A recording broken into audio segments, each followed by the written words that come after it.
Hello. जैसा कि मैंने बताया था कि महाद्वीप क्या होता है, कितने महाद्वीप हैं, और मैंने पिछले वीडियो में मालदीव के बारे में और श्रीलंका के बारे में बता दिया था। तो आज तीसरा है हमारा पाकिस्तान। तो पाकिस्तान की जो राजधानी है वो है इस्लामाबाद, और पाकिस्तान का सबसे बड़ा जो राज्य है वो है बलूचिस्तान। बलूचिस्तान जो है वो खनिज का भंडार है, और मतलब कि उसकी जो राजधानी है वो कोयटा है, और वो अफ़गानिस्तान से सटा हुआ है। ठीक है। और पाकिस्तान को जो है सिर्फ दो लोग चलाते हैं, एक पहले उसकी मिलिट्री और दूसरा है उसका धर्मगुरु। कि वहाँ पे जो है धर्म का बहुत ज़्यादा वो चलता है कि नहीं, मतलब वो कहीं भी कुछ भी होता है ना तो धर्म की बात तुरंत स्टार्ट करते हैं कि ऐसे कैसे वैसे कैसे, जो कुछ भी है धर्म को पहले इंशाअल्लाह, ये वो दुनिया भर की बातें वो करते हैं। तो वो लोग धर्म को पहली प्रायोरिटी देते हैं। और वहीं पर बलूचिस्तान है। अब बलूचिस्तान के नीचे हमारा सिंध है। सिंध के नीचे जो है कराची बंदरगाह है, जो पाकिस्तान का सबसे बड़ा बंदरगाह है, कराची बंदरगाह। और उसे पाकिस्तान की आर्थिक राजधानी भी कहते हैं, कराची बंदरगाह को। और वहाँ पर एक ग्वादर बंदरगाह भी है, जो एशिया का सबसे गहरा बंदरगाह है। ग्वादर बंदरगाह जो है वहाँ का सबसे गहरा बंदरगाह है। और वहाँ पे क्या हुआ था कि पाकिस्तान जो है, वहाँ की जितनी इकोनॉमी नहीं है, वहाँ की मतलब वो जितने कर्ज में है ना, उससे आज तक कोई भी डूबा नहीं है। बहुत ज़्यादा वो कर्ज में है, और उसके ऊपर इतना कर्ज है कि वहाँ की जीडीपी भी उससे कम पड़ जाती है।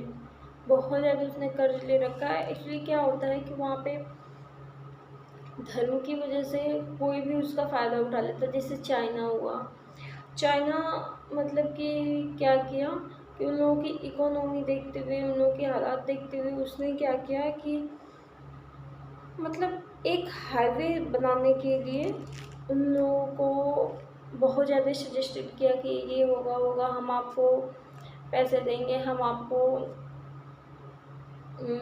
नौकरी देंगे, हम आपके यहाँ मतलब जो रोड बना रहे हैं वो मतलब एक आप लोगों का जो खर्च होता है ना, एक जो इकोनॉमी होती है उस पर ज़्यादा असर नहीं पड़ेगा। कहने का मतलब ये था।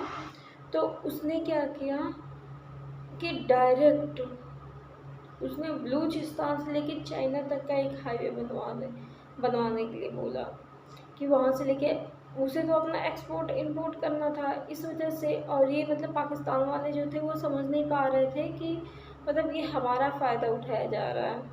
तो जो रोड बन रहा था उस रोड का नाम था काकाकोरम हाईवे। वो बिल्कुल बलूचिस्तान से उठ के सीधे चाइना, मतलब सोचो आपकी कौन कौन से स्टेट उसमें आ रहे थे। मतलब डायरेक्ट वहाँ से वहाँ बन गए, जिसे CPEC कहते हैं, China Pakistan economic corridor, CPEC। ठीक है। फिर मतलब पाकिस्तान के अंदर एक ऐसी चीज़ है जैसे जम्मू कश्मीर हुआ, वो कहते हैं कि जम्मू कश्मीर हमारा है। ठीक है।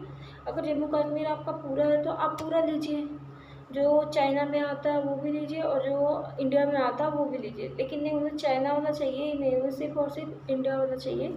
और वो कहते हैं कि हमें इंडिया का ही जम्मू कश्मीर चाहिए। क्यों नहीं चाहिए चाइना का, जब आपका है तो आपको चाहिए। लेकिन उन्हें डर है कि वो निपटा देंगे। और हमारे इंडिया की ये हालत है कि हमारे यहाँ जो है यूनिटी पहले रखी जाती है। यूनिटी है तो सब कुछ है। ठीक है। फिर उसके बाद मतलब कि और क्या है,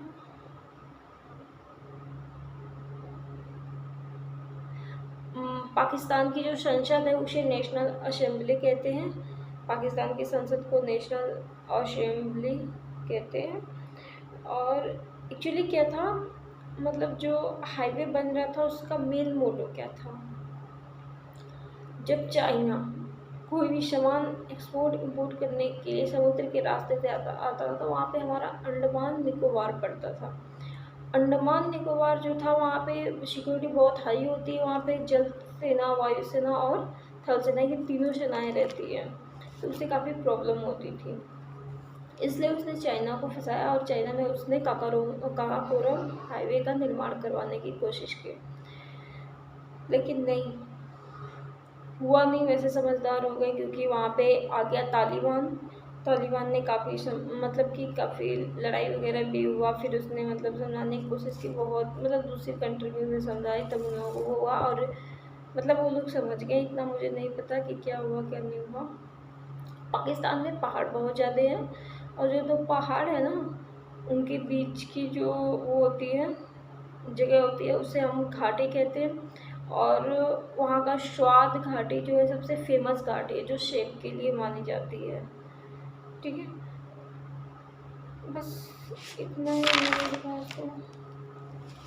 हाँ, एक और चीज़ है कि पाकिस्तान में जो बंदूक वगैरह होते हैं ना, वो आपको हर एक घर में मिलेगा। जैसे हम लोग यहाँ है, तो हम लोग यहाँ क्या है कि आपको लाइसेंस लेनी पड़ेगी, गवर्नमेंट का अलग, मिलिट्री का अलग, पब्लिक का मतलब ये होता है हर एक चीज़ हर एक डिस्ट्रिक्ट से देखा जाता है कि मतलब कितनी गवर्नमेंट सेक्टर में दी गई है। मतलब रेंज कम होता है, जैसे हमारा मिलिट्री का रेंज अधिक होता है, वो दीवार को आर पार कर जाए। फिर आता है यूपीपी का, फिर आता है हमारा मतलब अलग अलग होता है पब्लिक का रेंज इतना कम होता है कि मतलब कि हम 10 फीट समझ के चलिए, 10 फीट ही होगा उसका रेंज, इससे अधिक नहीं जाएगा। अब कोई ऐसे बनवा तो वो अलग बात है। पाकिस्तान के पास कोई लाइसेंस नहीं होता, हर घर में आपको बंदूक मिलेगा और वहाँ की लड़कियाँ भी बंदूक चलाती हैं। हम लोग यहाँ लड़कियाँ बंदूक चलाना तो क्या ईंट भी नहीं मार पाएंगी। और पाकिस्तान में जो सेंधा नमक है वो सबसे अधिक पाया जाता है और वो पूरे देश को सेल करता है। और दुनिया की पहली खेती जो थी वहाँ पे सुलेमान और किरथर पहाड़ियों के बीच में हुई थी। दुनिया की पहली खेती वहाँ पे सुलेमान और किरथर पहाड़ियों के बीच में हुई थी। पहला खेती जो था वो जौ का हुआ था, उसके बाद गेहूँ का हुआ था, जो आज से 7,000 वर्ष पहले हुआ था। ठीक है, सिंध और पंजाब, उसमें आधा पंजाब भी आता है हमारा।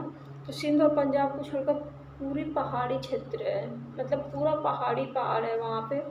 और ग्वादर जो पहाड़ है, ग्वादर पहाड़ के ऊपर जो है मकरान तटीय श्रेणी है वहाँ पे सिंध के ऊपर जो है सुलेमान पर्वत है, किरथक है।